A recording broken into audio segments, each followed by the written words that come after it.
Assalamualaikum warahmatullahi wabarakatuh. Selamat pagi pemirsa Sultan TV. Senang sekali saya Biawan Oktario bisa kembali menemani Anda pada pagi hari ini di talk show Bincang Hari ini. Dan bagaimana kabar Anda pada pagi hari ini? Mudah-mudahan dalam keadaan yang baik-baik saja, sehat-sehat selalu, dan tetap diberikan kesehatan dalam menjalani aktivitas Anda. Dan seperti biasa, di pagi hari ada talk show Bincang Hari ini yang akan menemani Anda dengan perbincangan hangat, di mana pada pagi hari ini kita akan berbincang-bincang mengenai kekerasan dalam rumah tangga atau KDRT yang bisa dibilang ini beberapa hari terakhir atau mungkin juga beberapa minggu terakhir ini lumayan cukup dihebohkan dengan kasus kekerasan dalam rumah tangga yang menimpa penyanyi dangdut Lesti Kejora oleh suaminya sendiri, yaitu Rizky Bilar. Dan bahkan terkini ini di wilayah Banten sendiri, khususnya di Pandeglang, ini ada sebuah kasus di mana seorang ibu dan anaknya ini mendapat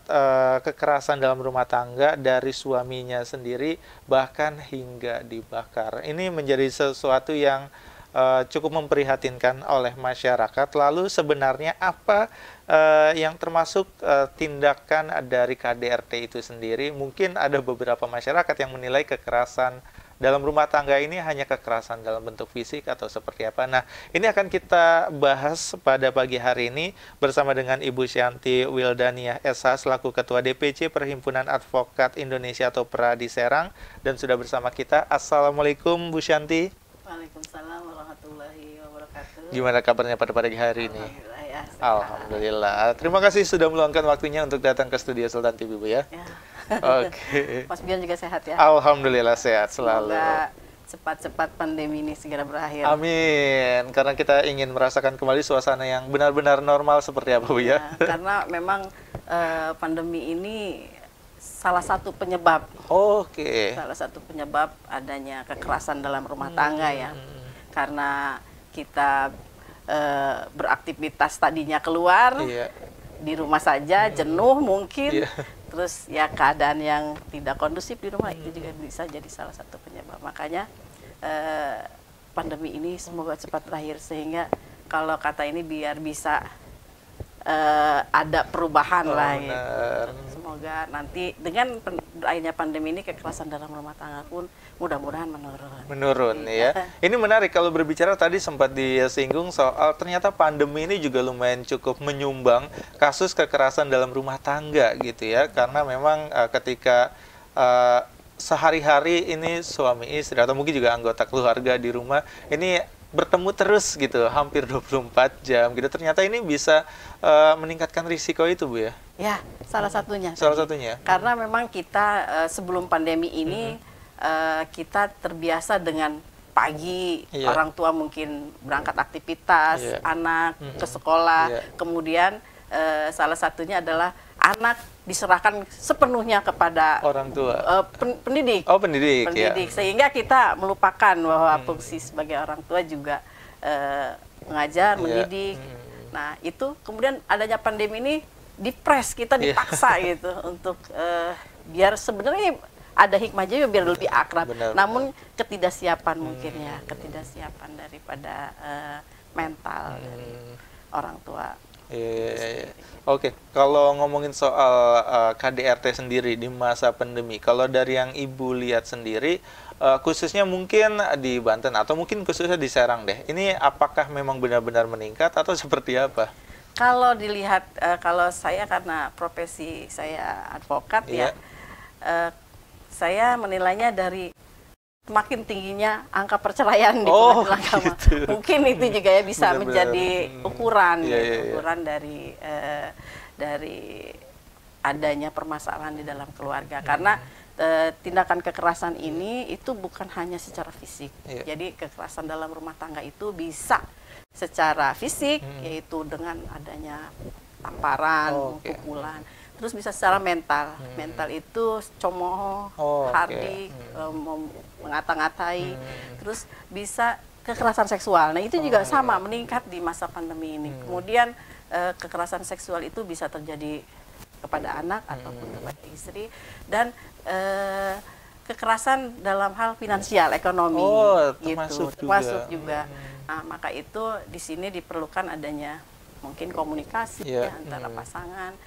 Jadi kekerasan dalam rumah tangga itu tadi jenisnya ada 4. Ada 4 kekerasan ya. fisik, mental, kemudian seksual dan ekonomi. Oke, ini sebenarnya kalau ngomong soal ekonomi, kadang-kadang banyak orang yang tidak sadar ini termasuk jenis kekerasan juga gitu ya. Ya, kalau jadi gini, kalau jenis kekerasan ekonomi ini artinya begini, misalnya si suami dia mampu untuk memberikan artinya kebutuhan-kebutuhan, tapi dia terlalu ngekang gitu ya, terlalu dia mungkin lihat suaminya kok bisa begini, bisa begitu, tapi istrinya kamu harus cukup mungkin itu. Jadi bukan berarti di luar daripada kemampuan suami ya. Jadi misalnya suami nggak mampu ya kita harus terima artinya. Tapi kekerasan dalam arti ekonomi itu di situ gitu.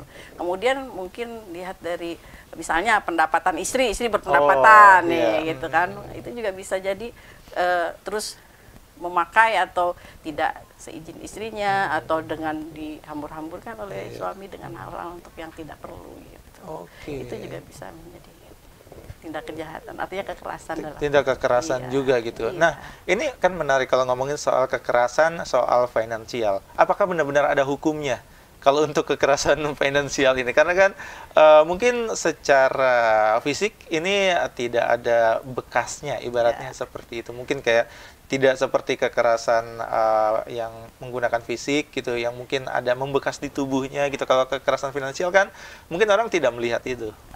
Jadi begini, kan tadi ada 4 ya jenis kekerasan dalam rumah tangga, bisa kita kita golongkan. Misalnya kekerasan dalam fisik itu bisa di visum, bisa terus kemudian kekerasan seksual itu ya juga sama. Dan ada 2 lagi yang kayaknya kalau saya bilang masih abstrak gitu ya pembuktiannya. Artinya kekerasan mental. Mental itu kan visum hati gimana, misalnya orang sakit hati kan gitu ya, visumnya gimana gitu. Begitu juga dengan kekerasan dalam hal finansial, itu juga kan harus dibuktikan dalam arti pembuktiannya yang masih sulit ya. Dan memang belum ada juga misalnya laporan kekerasan dalam finansial juga kayaknya belum dengar. Dan kekerasan dalam rumah tangga ini kita itu bisa dikaitkan gitu, artinya dengan pasal-pasal di luar daripada undang-undang kekerasan dalam rumah tangga, misalnya KUHP, kemudian undang-undang pelindungan anak, misalnya ada kejahatan seksual kan kayak gitu. Jadi terkadang dia tidak berdiri sendiri gitu, kekerasan dalam rumah tangga ini.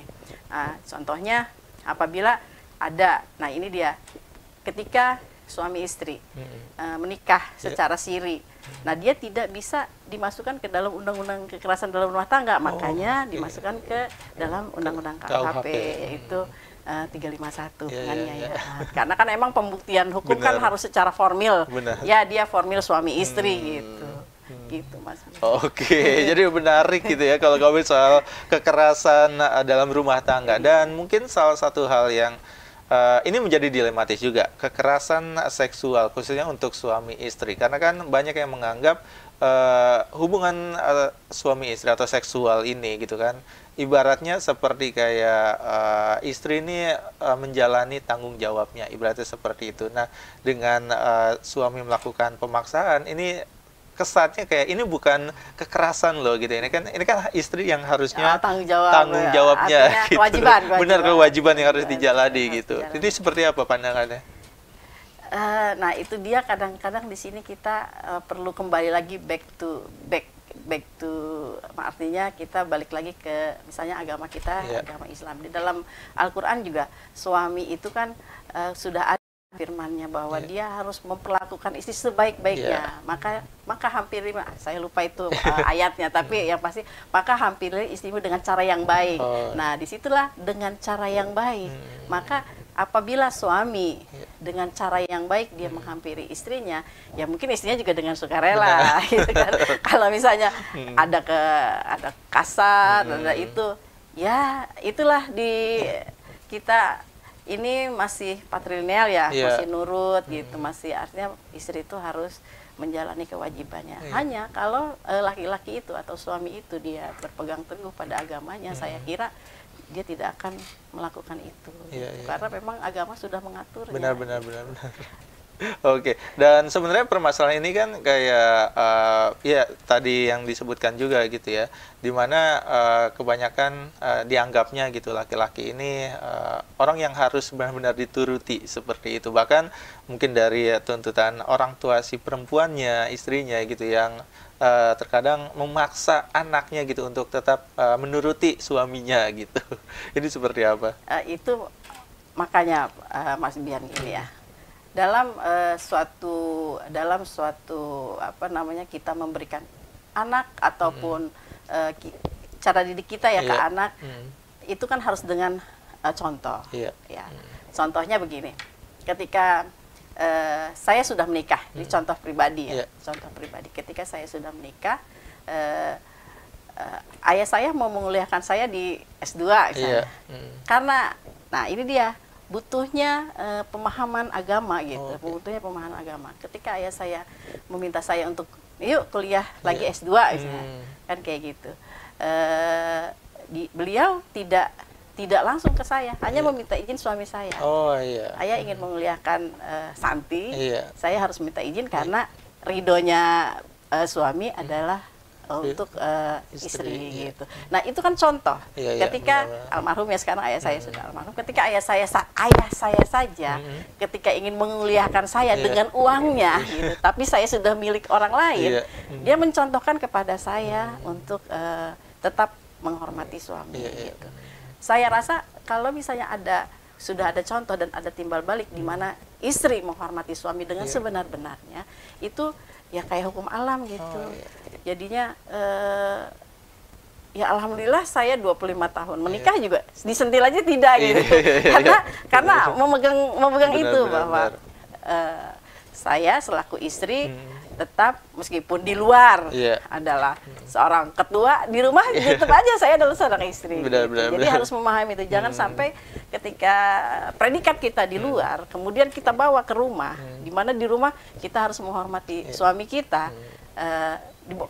Saya ini kan ketua misalnya di luar, kan nggak bisa gitu. Nah itu kalau laki-laki kan rata-rata egoisnya agak kalau tersentuh egonya tinggi gitu. Kalau tersentuh itu kita harus memahami itu. Jadi kalau apabila kita sudah memahami itu, ya mudah-mudahan insya Allah selama pernikahan ataupun perjalanan kita terhadap orang lain, dan kita bisa memberikan contoh kepada anak-anak, dan anak-anak itu juga nantinya akan menjadi orang tua. Kemudian itu kayak semacam udah siklus gitu gitu. Makanya sekesal apapun orang tua, ayah dan ibu itu kan memberikan contoh kepada anaknya, membentak, menghardik, apalagi sampai memukul di depan anak-anak. Nah itu kan jadi bibit, bibit nanti ketika anak itu berumah tangga, ketika anak kita bertemu dengan orang lain, karena ada contohnya, itu dia. akhirnya terus menerus gitu. Jadinya memang keluarga itu sangat membentuk ya, membentuk pribadi ketika dia ada dalam keluarga, kemudian dia keluar ke masyarakat.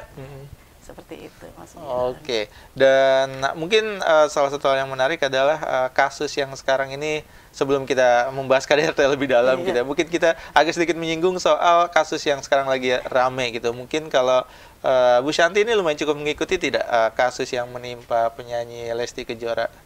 Terus terang saya baru mengikuti 2 hari yang lalu. Baru mengikuti 2 hari yang lalu. Karena memang nggak suka nonton entertain gitu. Jadinya gimana? Kemarin dengar Lesti begini, pas dapat undangan loh Lesti.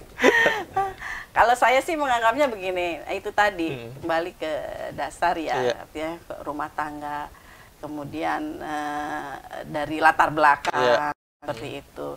Jadi apa yang menyebabkan terjadinya kekerasan dalam rumah tangga itu juga kan harus dilihat. Sehingga kita memahami, karena kan kekerasan dalam rumah tangga ini dalam pidana itu masuk ke dalam delik aduan.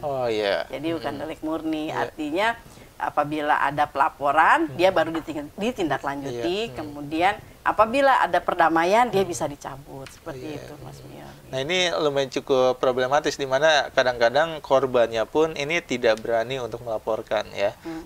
Dan sebenarnya ini juga menjadi permasalahan juga di mana banyak yang menganggap KDRT ini persoalan internal keluarga gitu ya kan. Ini yang seharusnya diselesaikan di dalam rumah saja gitu, bukan diselesaikan secara hukum, dibawa ke polisi gitu. Kalau sebenarnya seperti apa? Ya inilah, ini adalah urusan privat yang dibawa ke ranah publik kan gitu. Oke, iya benar.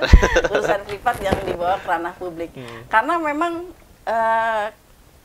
zaman itu kan berubah. Terus zaman itu berubah dan saya kira aturan-aturan juga bisa berubah mengikuti mengikuti zaman. Nah, ketika kalau ibaratnya kalau zaman dulu orang tua kita seperti ini mengajarkan kita. Dan sekarang, nah itu kan harus ada aturan yang mengatur gitu. Memang antara dalam keluarga itu adalah selimut katanya, harus menutupi. Namun dikala ada kekerasan, di mana di situ ada salah satu pihak ya. Nah, emang yang paling banyak perempuan yang banyak adanya perlindungan perempuan, belum ada perlindungan laki-laki. Nah, itulah payung hukum untuk adanya kekerasan itu.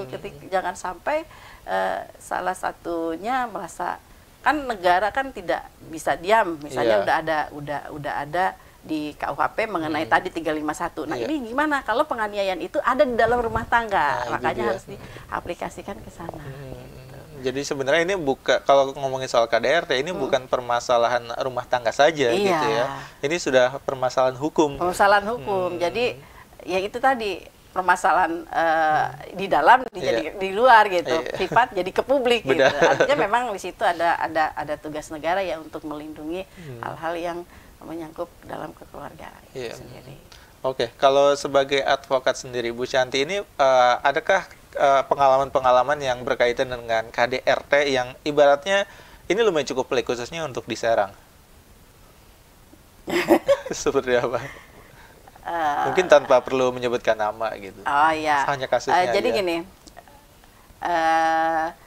kekerasan dalam rumah tangga artinya ya kan kebetulan saya juga di PPA Provinsi Banten memang meningkat lah, artinya setiap tahunnya ada saja yang pelaporan kekerasan dalam rumah tangga ini.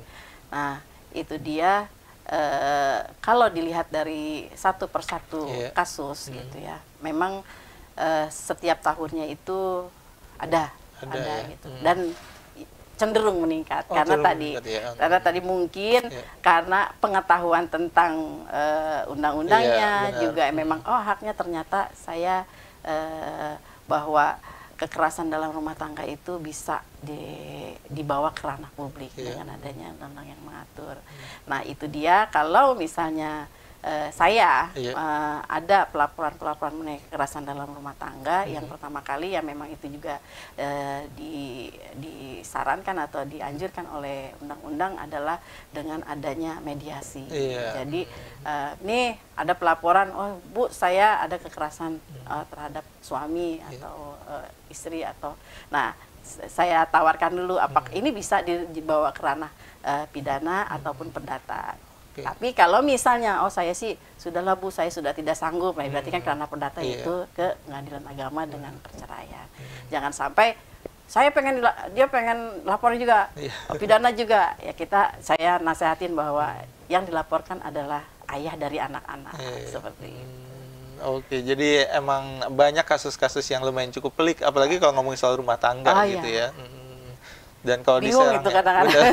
Makanya kita sebelum mengarah kepada apakah ini akan di jalur perdata atau pidana itu kita adakan upaya-upaya untuk mendamaikan kedua belah pihak. Apakah ada juga nih di mana ketika misalkan seorang suami ini melakukan kekerasan dalam rumah tangga, lalu sang istri ini melaporkan, nah justru sang suami ini seperti memberikan ancaman di mana dengan alasan ya ini permasalahan pribadi gitu. Ini ada kasus seperti ini kah? Khususnya di Serang?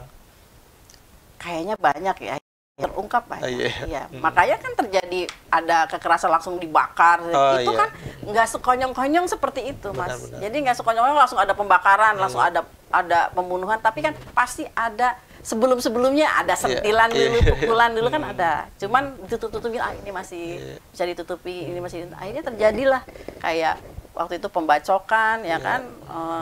ya pembakaran itu Iya, tadi. itu. Itu kan bukan hanya langsung kepada dibakar kan enggak, pasti ada sebelumnya pasti ada hal-hal kecil dulu Iya. yang menyertai. Kayak seperti kebiasaan yang melakukan kekerasan yang berulang, mungkin juga tahapannya kecil-kecil gitu ya. Kecil-kecil dulu. Jadi kalau nih bisa kita lihat maka itu contoh dari orang tua itu sangat perlu. Karena gini, ketika orang tua berani atau berani berantem depan anak ya, antara suami istri atau suami berani memukul istrinya di depan anak, anak itu akan mengaplikasikan keluar. Dia akan, wah ini pukul sah-sah aja, gitu. Jadi kalau kita punya anak kecil, kalau misalnya anaknya suka memukul ya kita introspeksi dulu. Benar-benar. Takutnya mencontoh dari orang tuanya kita sendiri gitu ya. Jadinya dia anggap hal biasa. Itu nanti ada Mas, terbawa sampai besar sampai akhirnya dia menganggap bahwa saya memukul, saya menganiaya itu hal biasa. Itu hal yang biasa karena orang tuanya sering melakukan hal seperti itu ya. Jadi dari contoh di dalam rumah itu sendiri. Oke, ini menarik kalau berbicara mengenai kekerasan dalam rumah tangga, dan mungkin nanti yang akan kita bahas adalah soal misalkan kekerasan secara fisik. Ini batasannya seperti apa sih yang termasuk dalam kekerasan? Nanti akan kita bahas Bu ya setelah jeda, tapi kita harus istirahat untuk sejenak. Jadi pastikan Anda pemirsa Sultan TV tetap bersama kami di Talk Show Bincang hari ini.